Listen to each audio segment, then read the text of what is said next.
Peer জিনিসটা গ্রাম অঞ্চলের মানুষকে বুঝাইতে গেলে খুবই ডিফিকাল্ট একটা ব্যাপার।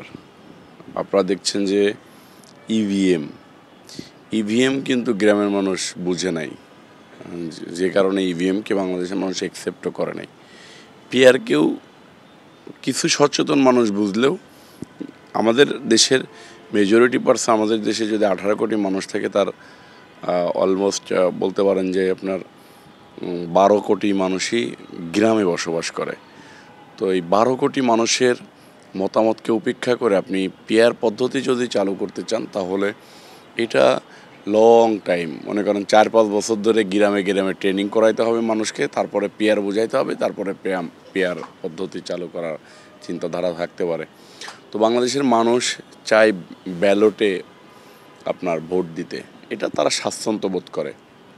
আমার মনে হয় যে আর পিয়ার একটা জিনিস, পিয়ার পদ্ধতি হচ্ছে যে আপনি নেতাকে না দেখে ভোট দিলেন। আপনি আজকে ভোট দিলেন মনে করেন মাগুরাই, এটা ভোটটা চলে গেল চিটংয়ে, তো এটা তো মানুষ অ্যাকসেপ্ট করবে না।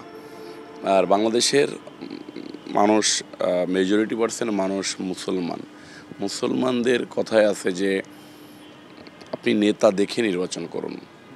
আপনি কোন নেতাকে ভোট দিচ্ছেন, সে কি সৎ নাকি অসৎ, সে কি মুসলিম নাকি বিধর্মী, এটা একটা বিষয় রয়ে গিয়েছে, যে কারণে পেয়ার পদ্ধতি মানুষ অ্যাকসেপ্ট করতেছে না। আর এটা বাংলাদেশে এস্টাবলিশ হবে বলেও আমার মনে হচ্ছে না।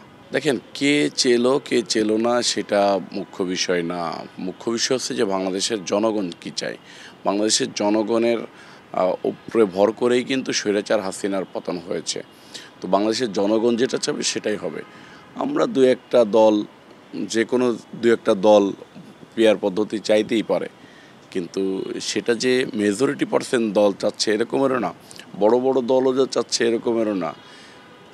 দল তো সাধারণ মানুষদেরকে নিয়ে, সাধারণ মানুষই চাচ্ছে না, তো দলের তো কোনো প্রশ্নই আসে না।